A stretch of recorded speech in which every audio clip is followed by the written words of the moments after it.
Okay, welcome everyone, and thank you for joining tonight's event, Sustainable Architecture, both at home and work. My name is Jenny Ludmer, and I am the Community Outreach Manager for Sustainable Princeton. I am thrilled to be introducing our guest speakers tonight. But first, let's just go through a few housekeeping details. Christine? If you could do the next slide. This evening's webinar is being recorded and will be available on the sustainableprinceton.org within a few days. Click on the All Events tab and then Previous Events to find the recording. At any time during the webinar, you could also pose a question to our speakers. Simply click on the Q&A button to ask your questions. We will hold all these questions until the presentations have ended, at which time we will do our very best to get your question answered. We also want to make sure that everyone knows that tonight's program is a part of Princeton's Sukkah Village, which is happening this week. For this project, we have had the absolute joy of partnering with the architecture firm HDR, who is represented tonight by two of our speakers. We actually got to work with them to help construct this beautiful sukkah that you see on the slide, which is available for you to check out this week as part of Sukkah Village. So please visit the website, sukkahvillage.com, to see the full schedule of events, and make sure you take time to marvel at this sukkah as well as all of the 11 that are positioned around Princeton. We also want to make sure you know about our upcoming events. We will be participating in the Sukkah Hop this Sunday. We also are going to have our second annual electric evening at the Princeton Shopping Center. This is an electric vehicle, motorcycle, and bicycle event. You do not want to miss it. Also, on October 16th, you can find us at two different places. We will be at the Shopping Center for Fall Fest, and we will also be at the Princeton Municipality's Shred Fest. So now let's get started in tonight's program. I want to start by taking a peek at our greenhouse gas inventory for the town of Princeton. This was recently updated with the latest statistics.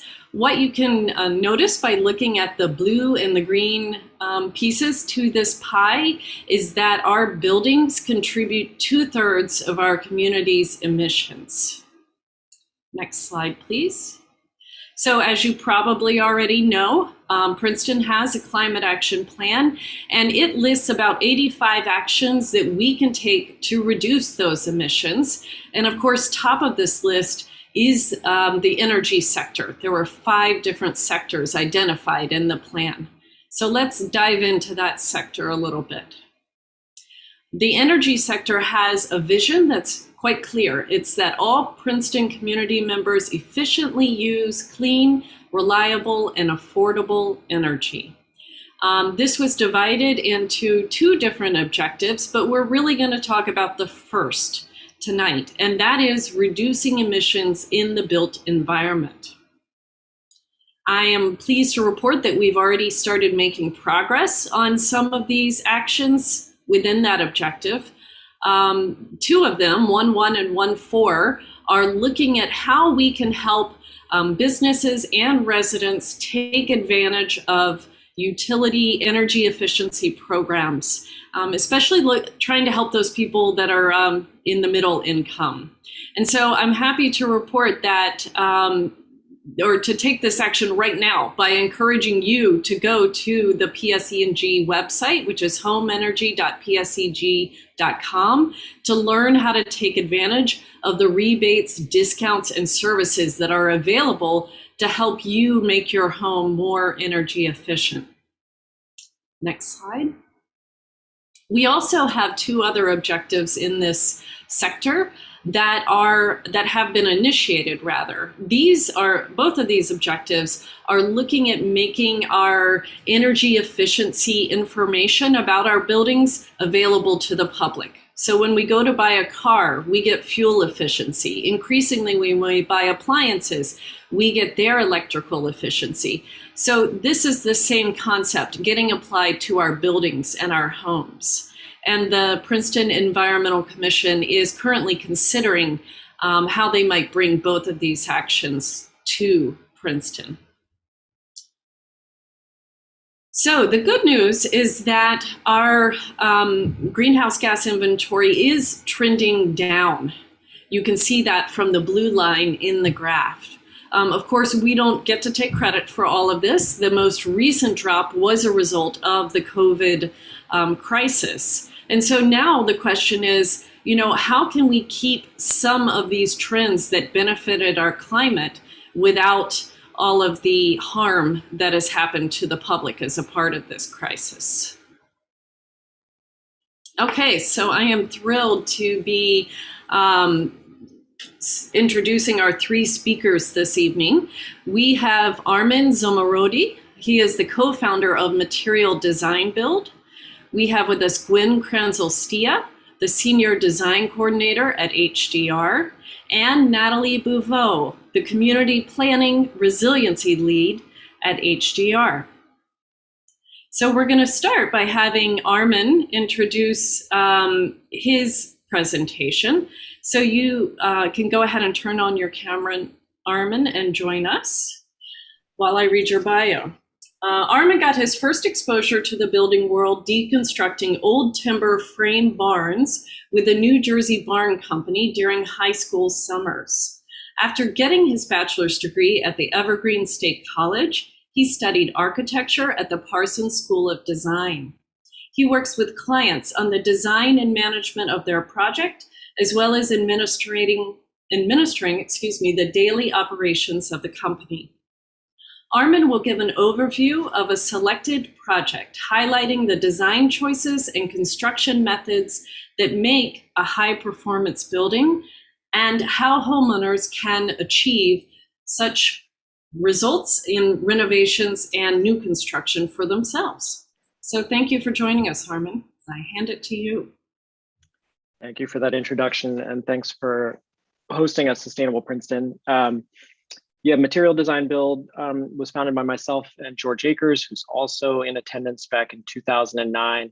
And we've done a variety of things over the years, but we've evolved to more and more specialize in high performance building, which we'll define a little better shortly, and adaptive reuse, which we'll also define a bit more shortly.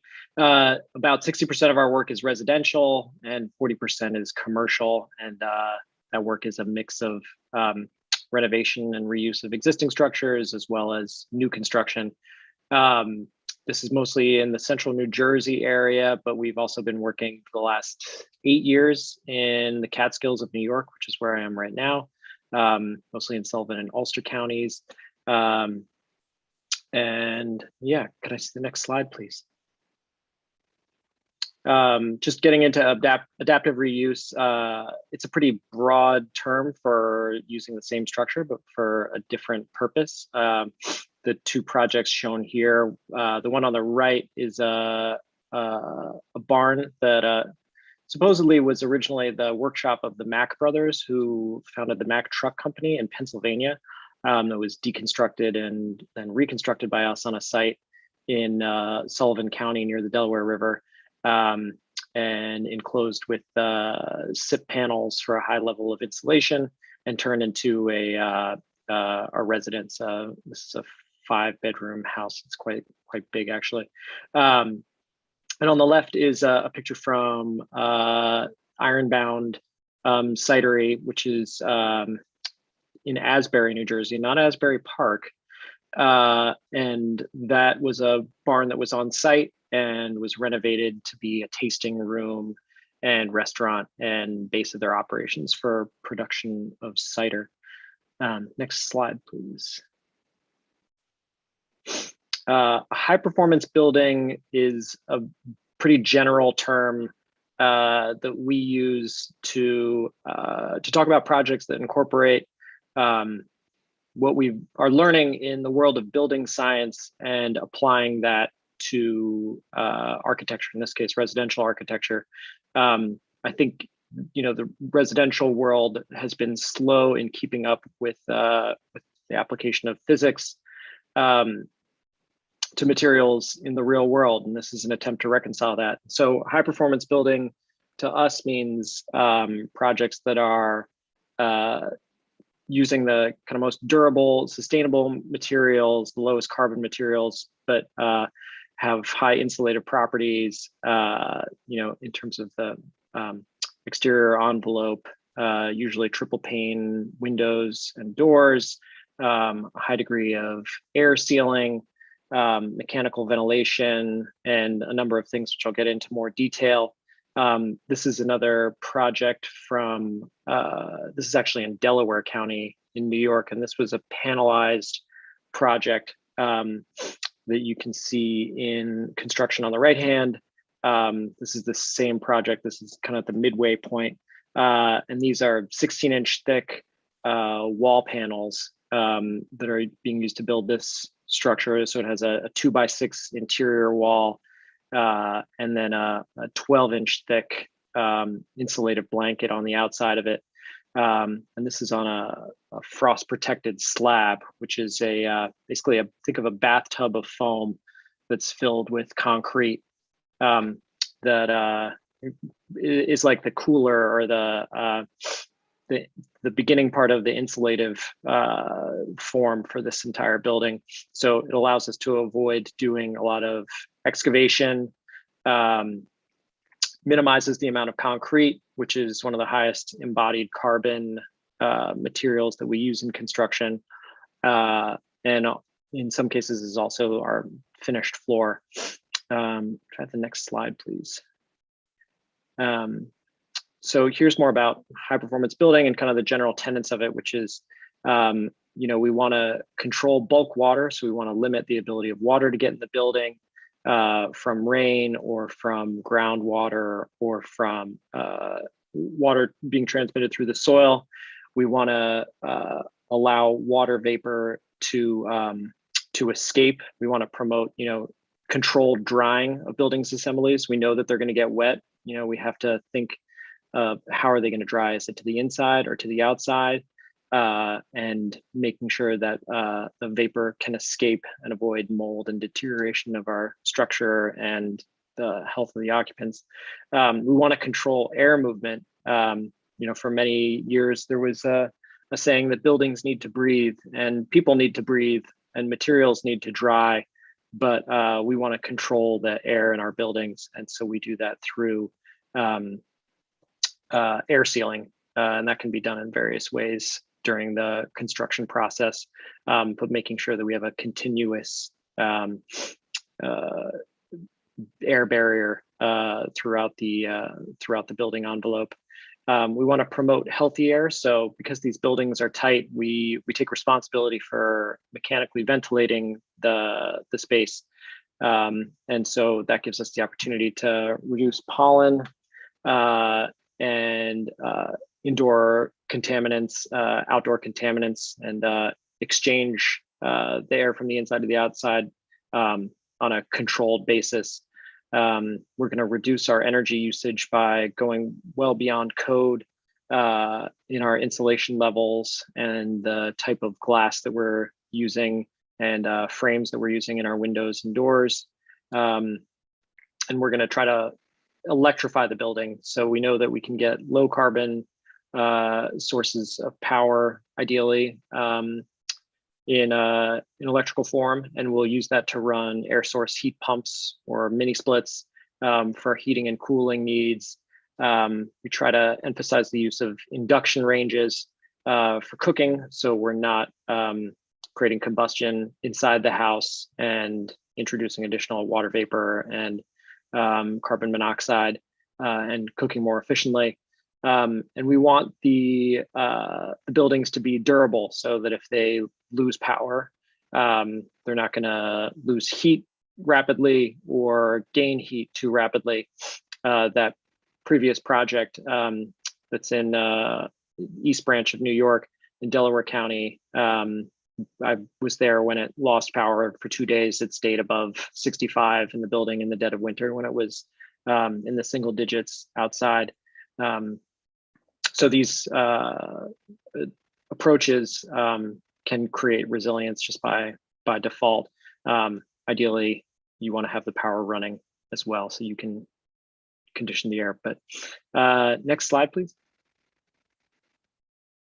And green building is it's a term that I think can mean a lot and mean nothing at the same time, unless there's some rigor to the approach in planning and measuring it. And there's a variety of different certification systems, and those have an implied or explicit methodology in how they're executed.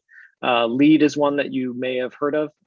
That's a point-based system for buildings, and with like a medallion hierarchy of awards. I'm not very versed in LEED, to be honest. I'm more familiar with Passive House standard, which sets energy consumption standard per square meter for the building, and your planning of the building revolves around trying to meet that target, and your execution revolves around trying to build a house that actually reflects what your model has shown, and then ideally tracking the performance of the building and reviewing the energy consumption relative to your projections. And the point of all this is, to make the rubber hit the road. There aren't a lot of good ways of following through on kind of general green building practices in the absence of adopting a target, at least, of what you're trying to do. Next slide, please. And so a lot of those programs can get like pretty involved and complicated and involve additional cost, whether it's engineering or the certification process itself. And we've worked on a number of Passive House projects, and they have a lot of complexities to them. I think it's a great standard. I don't think it's realistic for everybody because of the rigor involved in getting a good Passive House designer. I think it's a great approach, but I think there are other ways to target sustainability goals that go beyond just kilowatts per square meter. And there's a really interesting community of builders and architects in the southern Maine and mid-coast region that run a building science discussion group, and they came up with this concept of the pretty good house, which I think takes a lot of the great things of various green building like methodologies and certification systems, and tries to come up with a very approachable and accessible framework for homeowners and builders and team members to look at as a reference. Next slide, please. And so this great flow chart kind of shows the pathway into the sequence of events and order of operations of how to build a pretty good house, and that takes into account the economics of the project, the team who's going to be building it, the climate, which is regional, where is it going to be situated, then taking into conceptual design, so thinking about the massing of the building, how it's going to relate to its neighbors, how the envelope will function, and then gets down into the nitty-gritty of how is the building going to be built, what are the systems for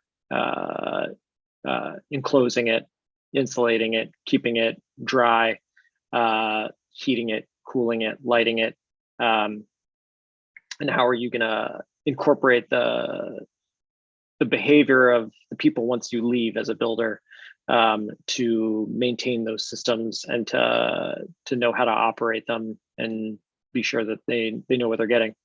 Next slide, please.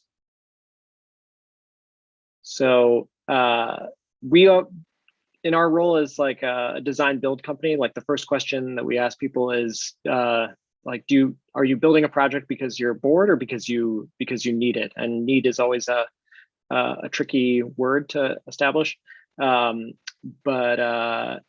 the greenest project oftentimes is the one that doesn't get built, is what I say, because there's a lot of energy that goes into building a ground up project or renovating or demolishing. So there is always, trade-offs involved in everything.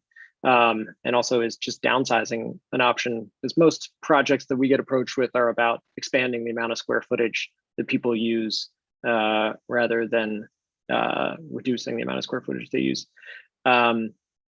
So that's where our first conversation is kind of a ethical and kind of philosophical one with clients about what they're intending to do, and kind of a gut check of whether or not their values and our values all coincide.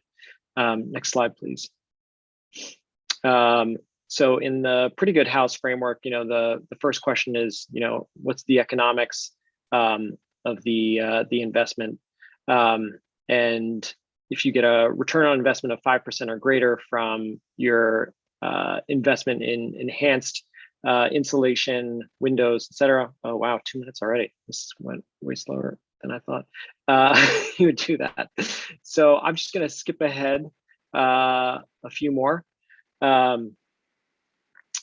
Actually, yeah. So team approach we talked about. The best way to execute a good project is to have integration between your designer, your builder, your mechanical designer early on. Next slide, please. We know this, we're in New Jersey, or you guys are mostly in New Jersey, in a 5A or 4A mixed hot, humid climate. Next slide. Try to set a square foot max per person, I think, is the big takeaway of design, and that simple kind of classic shapes will always be easier to heat and cool than something that's elaborate. Continue on, please. One more slide. Building envelope we addressed. Actually, we'll just skip ahead to the end since I'm running out of time. There's a lot more of these resources available for interested homeowners. We live in the golden age of information overload, and some of the best places that you can look online are the Pretty Good House website, prettygoodhouse.org. Green Building Advisor is also a great resource. And I'm trying to think of who else I listed there. Builders for Climate Action. Also, I highly recommend people go and look at this website, because it takes a real fine-grained look at single-family residential construction and gets into the embodied carbon, which is something I would have, if I'd managed my time better, talked about more, which is that there's many ways to reduce your energy consumption, but there's more energy intensive ways of doing it in the process that can outweigh your efficiency gains. And the authors of the studies at Builders for Climate Action take a real rigorous look at what are the most renewable resources that can be used in single family construction, and what are going to sequester the most carbon and help achieve the climate goals that I think we're all acutely aware we need to meet. Thank you, Armin. I'm sorry that you ended up having to rush through that. That was a lot of great information. And for all of our viewers, if you have any questions, feel free to put them in the Q&A, because Armin will stick around and be able to address those. And we will also have his slides up on our webpage shortly, so that you can go through them and at your leisurely rate. Okay, so let me introduce our next guest. Gwen Kranzel-Stia is the Senior Design Coordinator at HDR. She has been with HDR for nearly 17 years, where she's been responsible for the detailed development of the architectural design concepts and coordination of engineering systems into the finished design. Aside from these responsibilities, she has also been the lead project administrator for numerous projects for HDR's Princeton office, where she educates and guides clients through the LEED certification process. Gwen, I'd invite you to go ahead and turn your camera on. Gwen today is going to provide an overview of the Department of Health building project located in downtown Trenton, which recently has achieved LEED Silver certification. And she will also describe the LEED process and point out some of the sustainability measures that were implemented and how they are relevant to choices homeowners can make in their own projects. Okay, Gwen, please, if you could go ahead and get your camera on, we would welcome you to start your slides now. Thank you, Jenny, for the introduction. Absolutely. HDR was given the opportunity to design the new Department of Health building in downtown Trenton a few years ago, and construction actually just was completed about this time last year. Next slide, please. The project site is primarily surrounded by row homes, parking lots, state buildings. It has the view of the state capitol in the back. And the red lines represent Route 1, north-south, and then east-west, the red line represents Route 29 along the Delaware River. The site is about a mile away from Trenton train station, and there are a number of bus routes that pass by the site, which makes it convenient for the people to go to work taking public transportation. Apart from providing a new building for the Department of Health, the client had requested that HDR assist them with getting the building LEED certified, and my role on this project was to facilitate that process. Next slide, please. LEED stands for Leadership in Energy and Environmental Design. It is a building certification process that was developed by the U.S. Green Building Council, which is recognized worldwide. LEED is available for almost all building project types due to the size and types of projects that HDR works on. We typically deal with LEED for new construction or LEED for interior renovations. Next slide, please. Next slide. LEED provides a framework for projects that can apply, LEED provides a framework that projects can apply to create healthy, highly efficient, and cost-saving green buildings. There are several categories, and the main ones are location and transportation, sustainable sites, water efficiency, energy and atmosphere, materials and resources, indoor environmental quality, as well as innovation. Within each of these categories are a number of credits that are worth a certain amount of points. And as you can see in this pie chart, the majority of the points are within the energy and atmosphere category. Next slide. This is the LEED checklist, and the amount of points the project achieves determines the project's LEED certification level. Certified being the lowest to platinum being the highest certification level. So within each of these categories are credits, and each credit is worth a certain amount of points. Next slide, please. So here it indicates how many points are needed for certified, how many are for silver, gold, platinum. In this case, the Department of Health achieved LEED Silver with 55 or 54 points. And the plaques to the right in the images are plaques that in the end a client can order and have mounted on their building or inside their lobby. Some of the sustainable items that were implemented on this project, starting on the exterior, is that we provided a white roof because it helps absorb less heat into the building. The light concrete pavement around the building at street level also helps in absorbing less heat. Native plants were planted that require little water and no fertilization. Vertical sunshades were provided for visual and thermal comfort. A bicycle storage was given for people who wanted to bike to work rather than take their cars. And no additional parking was actually provided for this project, which also helped with emissions. And exterior lighting does not spill over into the neighboring lots, preventing glare that cause visual discomfort. Next slide, please.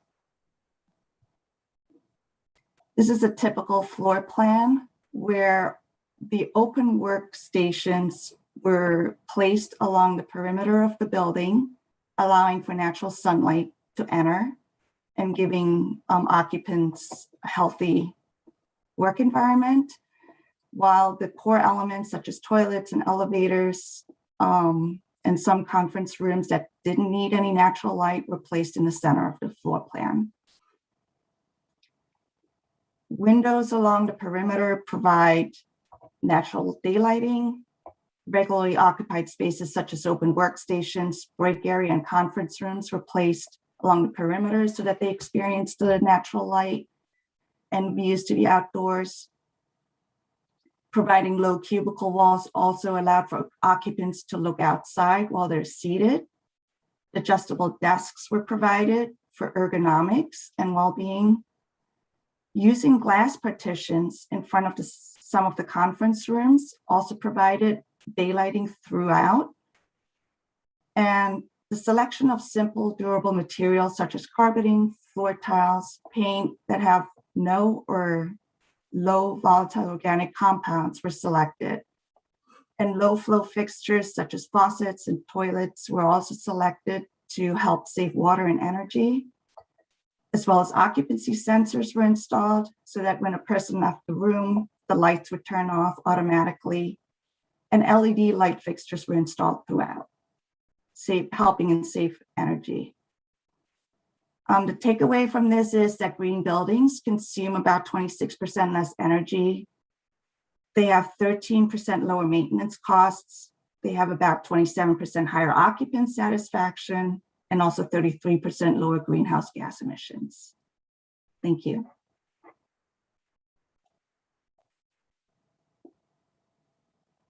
Absolutely. Thank you, Gwen. That was a fabulous introduction to the building. So next, I'd like to introduce our next guest, Natalie Bouvo. She is the Community Planning and Resiliency Lead at HDR. Natalie Bouvo is I was about to start that sentence again.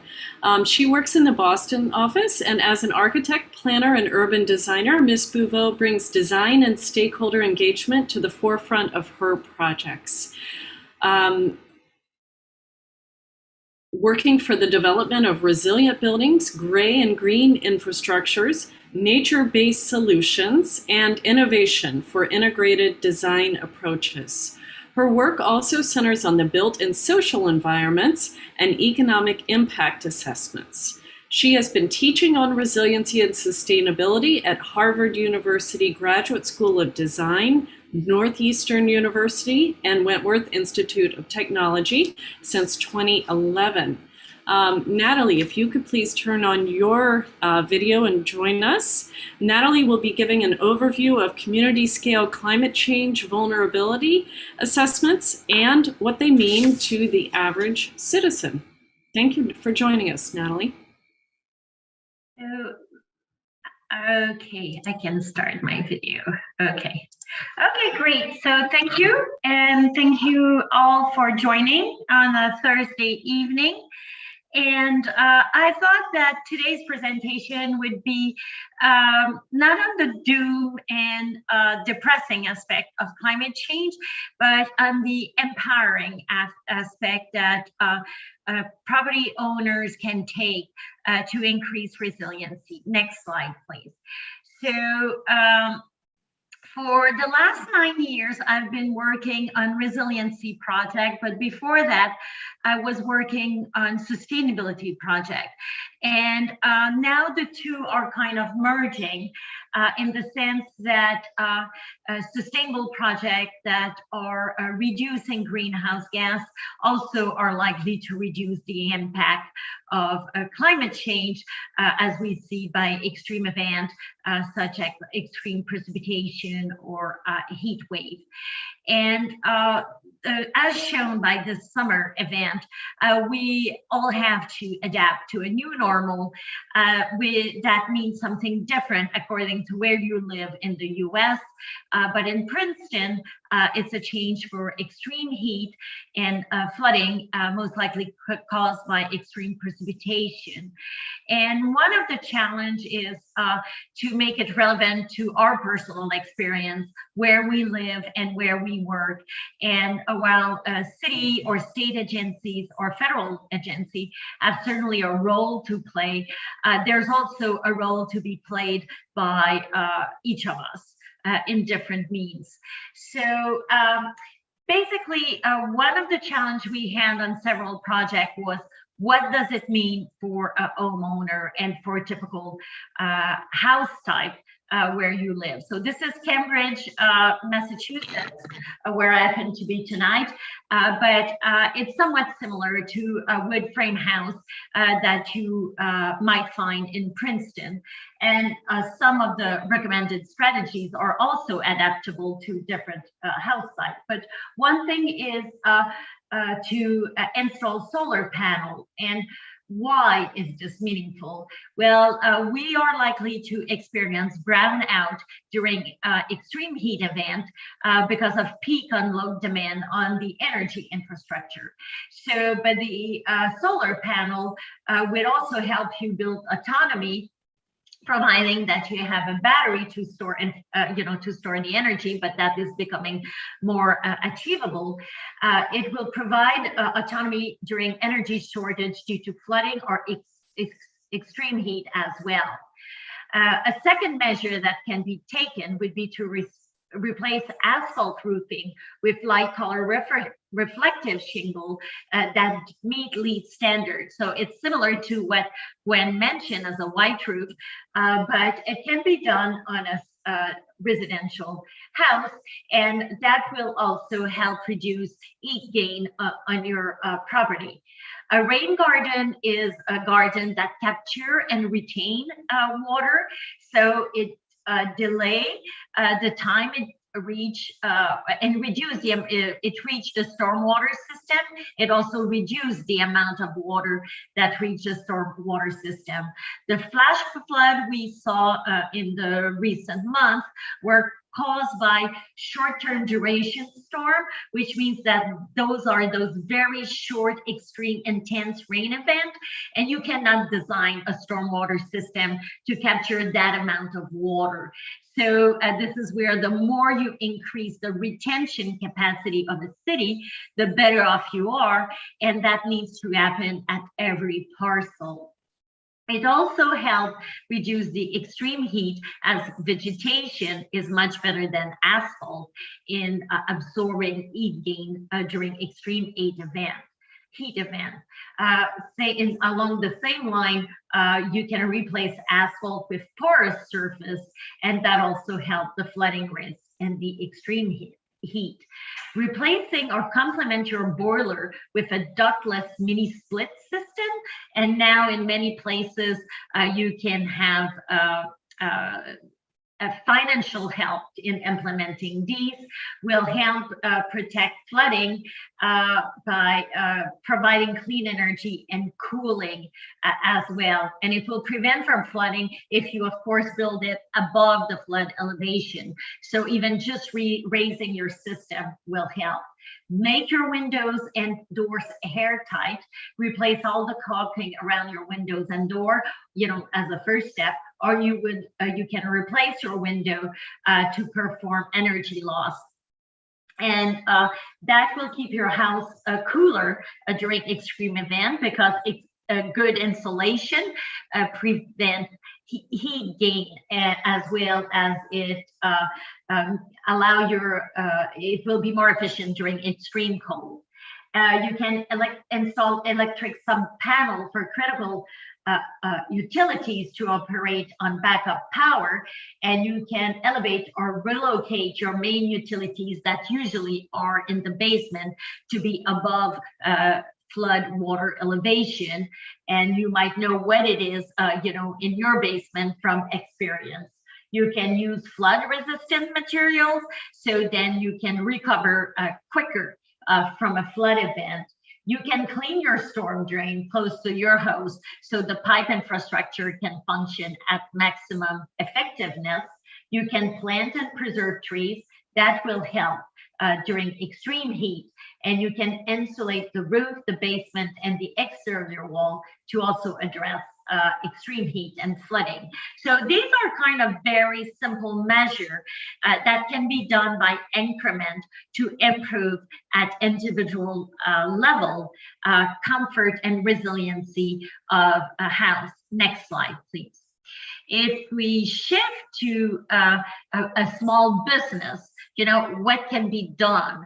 And this is kind of the typical Main Street building with shared use. And of course, one of the issues is you might be renting and not owning, but solar panel are also effective the same way they are on a residential building. And also replace the roofing with light color is a low cost, high effective solution. You can install variable refrigerant and flow system for cooling and heating to make your system reduce energy demand during extreme heat. And again, you can replace the porous surface. You can install cogeneration and energy storage system to provide a backup. And there are some solutions that might be more cost effective for larger buildings, such as a commercial building, and same approach for electric sub-panel and main utilities. And again, for the windows and doors airtight and a flood resistant material. And you can also advocate to your building owner in making those measures that can also assure help prevent loss in revenue, because if the area you're leasing is not usable, then there's also loss of revenue in those periods. The next slide, please. So what does it mean then for the city if each of us, and this is kind of doing kind of the right thing. And when we were doing the resiliency plan for Cambridge, we say, okay, if we ask people to do all those efforts, and I do it on my house, is it meaningful as a whole? And when we did the study, what we did is we anticipate if all those measures were taken on each house on the block and each commercial building, what would it mean? And then what we realized is it would be meaningful and more than we anticipated. So for example, if you would take all the measure to reduce urban heat island by modeling, by looking at the model for the urban heat island for the city, you could reduce as much as 6 degrees Fahrenheit, the local temperature within that urban block. Just think of it on an extreme heat day, you're in a parking lot versus being in a backyard under a tree. This is your 6 degrees Fahrenheit difference. And the co-benefit by greening the city is the beautification. If you would implement all the measures to maximize stormwater absorption, retention, and delay, you would reduce the peak flow by 22% in that mixed-use block. The peak flow is the top of the maximum flow of water that gets into the system at the peak of the storm. So this is why you can have flooding for a 1 hour duration storm, because there's no way you can convey the water to that drain in the roadway. Well, you can have twice the amount of water over 24 hours, and then the system can absorb it. So that's a very effective measure for flash flood. But the other co-benefit, it's stormwater quality improvement, because the water that goes through your green roof, that goes to the rain garden, is clean and filtered by the soil, that through before the water gets into the pipe infrastructure. So then that improves the riverways, within our cities. Then from an energy point of view, they were up to 11,000 to 4,000 BTU in energy saving, which was 80% of the building in the block, which if 80% of the building in the block would be doing those improvements. So it was equivalent to the electricity usage from approximately 545 households. So that was very significant. And you would reduce the greenhouse gas in a significant manner, equivalent to the annual emission of 35 existing triple-decker. So for us, that was a convincing argument that the sum of the individual effort was really could change the outcome of the city. Next slide, please. Then this is where it also means, though, infrastructure improvement, and that's kind of the city portion of it. And this is looking at what are the key climate events, and it could be sea level rise, storm surge, which is the case for Boston and Cambridge, extreme precipitation, ice storm, air quality, extreme heat, and wind. Impact have to be looked at in terms of operation. What does it mean during the event? Are you prevented to go to work, to pick up your child from school, or to go to the hospital? What is the impact for the infrastructure? Is it damaged permanently, or does it have facility to recover? And what is the impact on the user, your health impact if you have mold in your house, and the safety impact? We saw in some events that there were electrocution, so that's one of the key concerns as well. This is about documenting best practice, researching and finding example.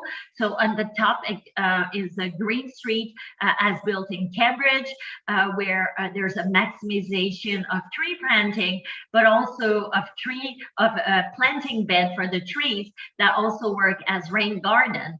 They also work for cooling the sidewalk, and the bicycle path, which means that during extreme heat, you try to make it still comfortable to do bicycling and to use less polluting mobility means to maintain air quality. And the bottom image is a park done in Atlanta, which is a wetland restoration and protection. But that portion of that project started as a stormwater management, and then that was having an integrated approach that if we are to invest that much money into stormwater improvement, might as well enjoy it, and that became a part. So the strategy could include raising roads or light color paving, shaded sidewalk, permeable shoulder lane, rain garden, and living shoreline would not apply to Princeton.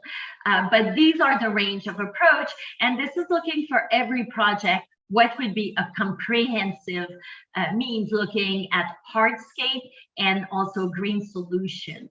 Next slide, please. Just providing you here with some information, and also, good news in some ways. FEMA that provide flood insurance have been looking in the past only at historic events. And starting on October 1st, they will include in the risk map the climate change projection. So that will drastically change the forecast as currently administered by a key agency. There are also risk model integrating climate change that are available done by non-for-profit in the case of First Street and Rhodium. And First Street, you can just type your home address and see what are your flooding risks. So to be informed is a first step. The Rhodium group is doing a risk assessment of climate change by county within the US, So it's for every county in the US. So that's an impressive database that can give you an idea what is at risk where for your county. And NOAA is also reporting existing trends. And that's very interesting to see the trends in increased precipitation, which is of concern for your area. So that's it for tonight, but that's kind of an overview and trying to make the bridge between very personal action, local action, and state and national action to improve resiliency and our response to climate change. Thanks. Thank you, Natalie. That was wonderful, and it's a great ending to the presentation of all of the three presenters. So now we're going to enter our Q&A portion. I would invite Gwen and Armin to join us for this and turn their video back on. We've already got 2 questions in the Q&A, and we certainly can take more. So if you have any others for any of our 3 presenters, please go ahead and enter them now. And then we can go close the slides so that we could do a gallery view. And so thanks again to all of you. I certainly appreciated all of your presentations. I like the difference, but also the similarities between all of your different presentations. Maybe I will just start one for all of you. You know, I'm basically sold on the concept of making my home more sustainable. And you certainly mentioned the benefits not only to the community, but to the individual in terms of energy efficiency. So why isn't everyone jumping up and doing this, or are they? And what are the barriers to this concept, do you think? Would you like to start, Natalie? Since you're... Yes, and I mean, I keep asking now when we start a meeting, who has spent the money and the time to do it, basically. And we're all spread thin. So there's the issue of time, there's the issue of money. And what we realize in Cambridge is one of the impediments is really to get started. And we all receive by the mail also that we're eligible for those funds and all this. But that was to create a small block community group to make it easy. And for the city staff or an advocacy group, and this is where it has been effective, to kind of get a pilot project and get it started. So then for whoever wants to be next, you have that readily available, step a process to do, and then you can do it without having to spend too much time and effort. And to do it as a group or as a community within your block, what we realized was not only good for achieving the goal of community, of energy, but it was also achieving the goal of creating a community within the block, which is a key step for resiliency, is to be able to knock at your neighbor's door to offer help or to ask for help. Yeah, that's a very, very good point. Gwen or Armin, any other ideas in terms of the barriers that you've seen?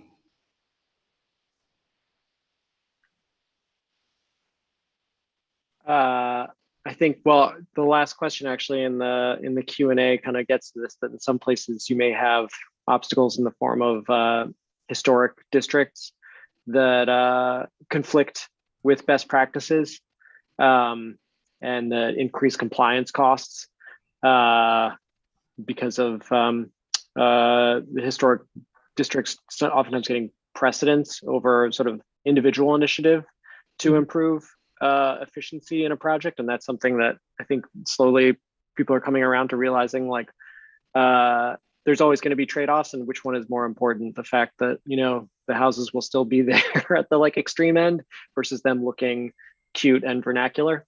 But I think, I didn't get to this in the presentation, but the individual homeowner actions are great. And there's lots of technologies now that I think are what will drive that, because mini splits have become more ubiquitous and easy to install. But action at the town level in terms of rezoning and simplifying the processes, both from a planning and building approval perspective, is going to be the most expeditious to these things, because anyone who goes and tries to permit something is quickly going to butt their head up against the bureaucracy and realize that like oftentimes trying to do the right thing is met with nothing but pushback from from a lot of authorities.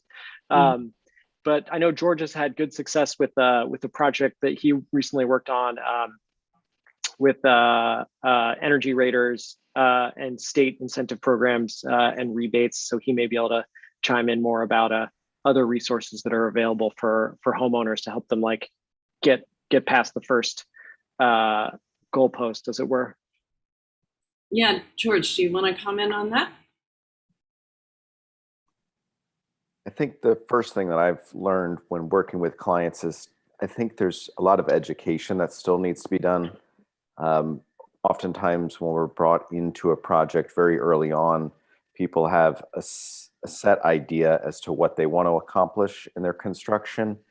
And we end up having to do a lot of teaching to explain to them what their existing conditions are. And Princeton has housing that's up to 300 years old. There's a lot of different building technology that has been implemented over that long time. And so you really have to find somebody that can help you,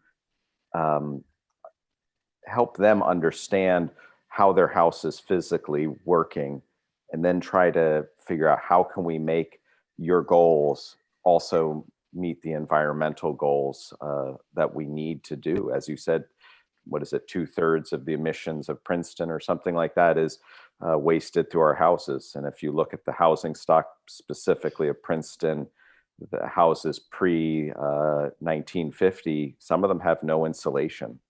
The project we just completed on 90 Kyler Road only had 3 inches of blown in insulation in the attic and had nothing in the walls, nothing below the slab. And I had to do a lot of hard work to change that. But you have to have commitment and a desire to do that, and not just put in a new kitchen. You have to want to learn what your house has going for it and then how to make it a little better. Yeah. So education definitely sounds like an important concept. Gwen, any other thoughts to add to that? A lot of things I've seen with clients is that they have a lot of their wish list is big in terms of wanting to do all these sustainable things to their buildings. But then when it comes down to looking at them in more detail, the cost is the driver, and they end up ditching a lot of the things such as more efficient equipment, whether they're already being manufactured or not. A lot of equipment that required less energy, we're actually not on the market yet. So things like that, we're not able to be implemented. Some market issues. Okay, I think you're bringing up good points. I'm going to stick with you, Gwen, because we have a couple of different questions about the project that you introduced to us. So the first from James is whether or not there were desirable features that weren't implemented because of their cost. It sounds like there were. And does the state of New Jersey seem to take these issues seriously? It is impressive that a state building wanted, prioritize the LEED certification. So it's great if you could speak to that. Sure. So there were some site restrictions or safety issues. Like downtown Trenton isn't necessarily the safest place for employees to take public transportation or bike to work, where other locations are better for that. So we wanted to introduce more bicycle storage. With that comes along providing showers for the employees to use if they do bike to work. All that was not done because one was they did not want to provide space for all the showers that were required for the office building, as well as they felt that providing bicycle storage wasn't going to be beneficial because they didn't think their employees would be biking to downtown Trenton from wherever they were coming from for safety reasons. Okay, so that gets to another question, was whether or not, it sounds like you answered the one from DK of whether or not they wanted to do the bike facilities, whether or not it was a requirement from the state. But there was also another question on whether or not there's going to be a post-occupancy studies to get at this of like, well, are there people using the bike racks that are there now? Is the building performing as you anticipated? Is that a part of the certification?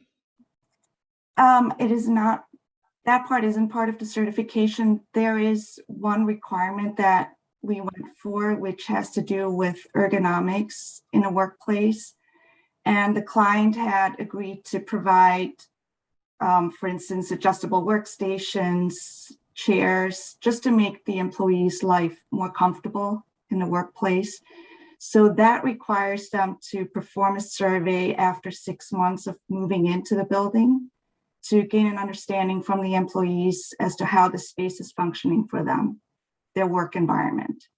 So I think they're in the process of doing this now, since they've been there for about half a year. So it would be interesting to see how the project is working for them. Right, got it. So another question from Annette. This gets back to what you had mentioned, Armin, or what kinds of local ordinances do you find conflict with the passive and green building? Is it largely the historic, preservation issues, or are there just general bureaucracy, like you mentioned, or are there specific issues you want to point to?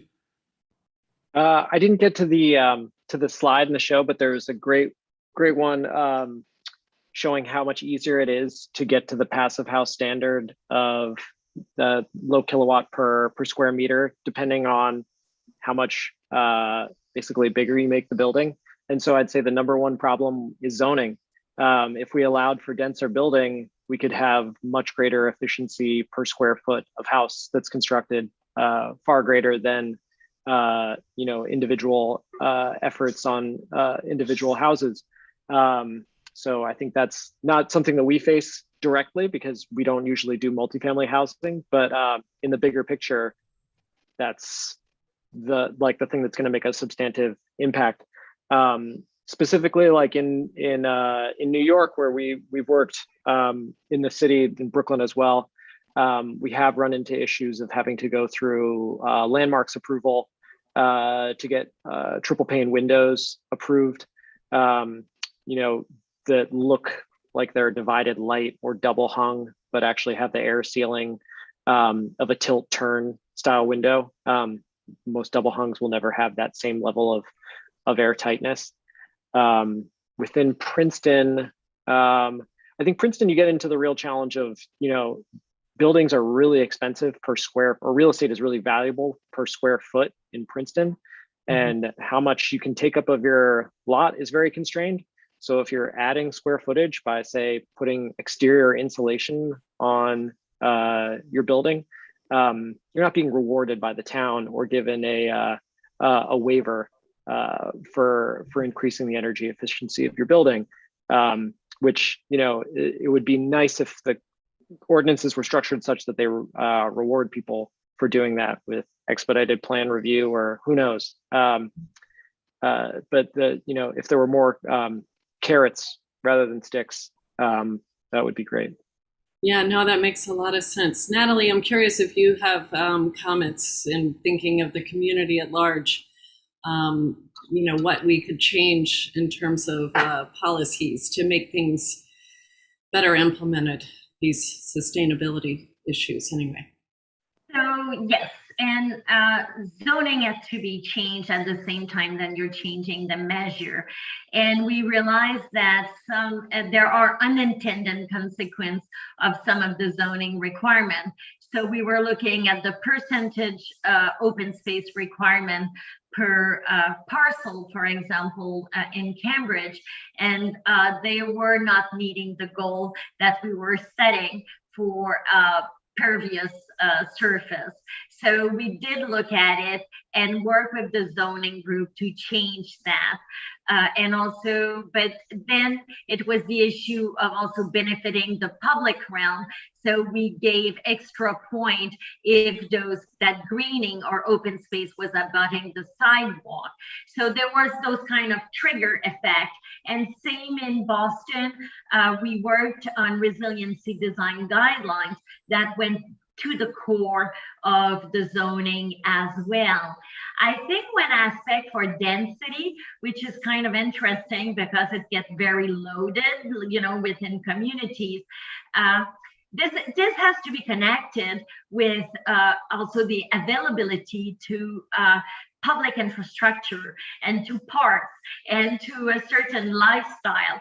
And I must say that the millennium or younger generation value different things than the previous one. And there's a shift in housing, but it still needs to be designed so you can live in the city and enjoy it. And that's not the American model. So that's a bit of a challenge, and there's a change. But to make it have some appeal, you need to look at the ensemble of this, or the whole city. And that can be daunting, but in some ways it works because we need more room for water, and we need more room for greening the cities and trees to survive. So we can make you look at co-benefit. Mm-hmm. Yeah, that's great. That's wonderful. And I'm glad to see that Eve commented she's on Princeton's zoning board. So your audience is definitely appropriate for all of these comments that you're making. We've got another question from Joshua Zinder. He's saying, as an architect, he loves the idea of photovoltaics or solar panels, but they are loaded with heavy and toxic metals, and they are not rechargeable. And after 25 years, they basically become trash. So how do you balance today's energy efficiency with tomorrow's environmental hazard? Who wants to take this one? Well, I mean, bottom line, energy is nasty. That's my conclusion. There's no, and this is why there's no clean way of doing energy. And I would say, okay, like hydroelectricity is the best thing, but it has huge environmental impact as well. And unless we pay the total cost of every action we take, there's no way to know. And we will do we each do our research, and yes, photovoltaics, as a serious drawback. But if you look still at, nothing is clean, and within what we know now, it's any renewable energy is a plus. So, and I think this is why, and I advocated for wind, but then it has other impact. So I think a diverse portfolio of renewable energy is the best. And I think this is something to push. And it brings back also the key focus is to consume less, is to reduce the demand as much as you can, because that's the cleanest way that we can proceed with our cleaning our grid, basically, in some ways. Thanks. I think that's a good answer to a difficult question. So thank you on that. We also had a question on renovating older homes. I know, Armin, that you responded in the chat with a couple answers, but maybe we could put this out for discussion as well, because the Northeast has such a large percentage of older homes, as you've mentioned. One problem she's heard is that it's hard to renovate half green, which can make going green daunting. For example, making an old house airtight without including an effective ventilation system can bring stuffiness and mold. So what do we say to folks that have limited budgets, just want to do one thing maybe that can make their old house go green? What are your thoughts? Amrin, why don't you go ahead and start, since you had some in the chat. I would say hire an energy auditor, someone to come and do a blower door test of your house, which is where they pressurize the house and see where the leaks are the worst. The most effective money spent will be on sealing the house and controlling airflow through it, so you're not losing conditioned air. It's funny though, because I would say it depends on the type of housing stock you're talking about. Because if you have attached housing, that's much more easy to renovate and make green in a lot of ways, because you don't have 4 exposed walls, you just have 2 exposed walls. So for instance, like the passive house projects we've worked on in the city and other environments, it's pretty easy. Like you don't need to add a lot of insulation to get to the passive house standard, which is very rigorous. It's the fact that it's attached housing versus single family housing. So again, it gets to the zoning question of what you can build and how much surface area you're exposing. But every couple months, there's some new great ventilation systems that are coming out onto the market. They used to be pretty expensive, the ERV and HRV systems, but now there's a lot more consumer grade ones. I would say the biggest challenge for the homeowner is finding a reference to a mechanical contractor who's going to even know what an ERV or HRV is, because I would say it's in the 10 to 20% of mechanical contractors. They tend to oversize everything and not think about ventilation, just think about BTUs. So finding someone who's hip to that is the key to solving that problem. Yeah, no, that's a good one. Or those are good ones. Natalie, what about you, from that big complex poster that you showed us of everything we could be doing? If you had to pick one, where would you settle? So I'm not a building expert in that sense as Armin or George are, but I think that just increasing insulation, and I would not be overly concerned by airtight, because I don't think you will achieve it. And Armin, George, correct me if I'm wrong, but just kind of improving your house by 50 or 75% would already be kind of a major improvement. George, what do you think? Do you agree? I agree with Natalie. I think to Armin's point, getting an energy auditor, talking to a mechanical contractor, but also having a good reference for an insulation contractor. If you have that, they can be a very valuable resource to helping you understand what is doable within your budget in your house. I think the easiest thing is most attics are underutilized and under-insulated. And if you think about it on a very simplistic level, you're losing most of your heat out of your head. Put a hat on it when you're cold, put some insulation in your attic. That's going to slow down a certain amount of airflow moving physically out of your building in the winter. And it will also stop a lot of that heat that builds up in your attic in the summer. So I would investigate one's attic immediately, and then try to find a good insulation contractor, because blown-in insulation is pretty much the least expensive way that you can make some decent change in your house and your lifestyle. Mm-hmm. I would just add to that, there's a company that I hope starts operating in New Jersey called Sealed.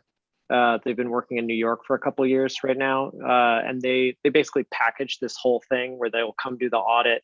They'll do the energy efficiency upgrades. They'll do mechanical system upgrades, and they also have like a financing model component. And the state utility is super progressive in New York, especially for the state utility, and like help seed them money. And it's they apparently have been doing quite well. So hopefully they expand their operations and get licensed to work in New York. It's complicated because there's also a financing arm, but I would check them out for good points to adopt into how to direct contractors you work with. Right. Yeah. So in New Jersey, we do have a home energy performance program, and there are contractors that are licensed within that. So one that we normally refer to, I don't know if it's the same one, it's Ciel Energy, but it's CIEL. So there's a list from our webpage where you can get all of the licensed contractors within New Jersey that can come out and give you that blower door test, that home energy audit that Armin was mentioning. So that's something great. So Gwen, what about you? Do you have any one sustainability feature that if you could bring it into your home, you would? Yeah, it was touched on. Insulation, I think, is a big one that you can do to improve your home, especially the older ones. And just making sure that the windows and doors provide the insulation that's required. Right. Okay. All right. So maybe one other. Oh, sorry. We do have one that came in. Let's see. And Gwen, this one's going to go to you. DK is asking about the trees. Where does the responsibility for maintaining them and ensuring that they live stay? If they die within so many months, who, if anyone, is supposed to replace them? At the new Department of Taxation building finished within the past tree, he is saying there's already 10 dead trees. Do you know anything about this? You want to comment? It's a good question. I am not entirely sure. I would think it falls back on the Department of Health to ensure that their trees live and are taken care of, and if not, that they would replace them. I've seen it done by other clients of ours where we had done some landscaping for them where they were responsible in replacing plants that were not surviving. So I would think it would be the same in this case, but I'm not entirely sure. Okay. Could add to that. I work on urban forest master plan, and urban trees dying is a major concern, and there have been few articles about this. I mean, as a rule, usually you can have a 1-year warranty for a tree. Even if you buy a tree and you plant it in your backyard, you can ask for that 1-year warranty.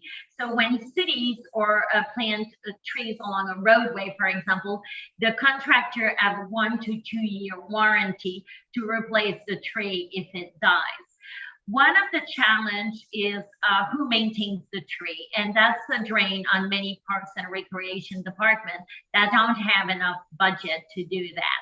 So this is why you can develop an advocacy group or support the trees, and there are like the public trust, the Land for Public Trust is advocating for that kind of support, and there are others that do that. And also, what is interesting now is you look at urban trees in a broader system to bring eco-diversity for birds and pollinarization. So that also bring a broader group of advocates, and the Dubon Society also has been quite involved in getting more involved into urban environment. So I think that's something that is getting more attention. Thank you. Yeah, that's a good addition to that answer. Okay, so just in closing, I was hoping that we could think of I would like to pose one more question to you. How can we make energy efficiency more interesting to people? How can we get them talking about, insulating their attic or checking out their walls or, putting in trees or whatever? These are things I heard you say, I hear people talk about remodeling their kitchen and they're excited. I don't hear them talk about, insulating their attic in an excited way. So what can we do to make this enticing?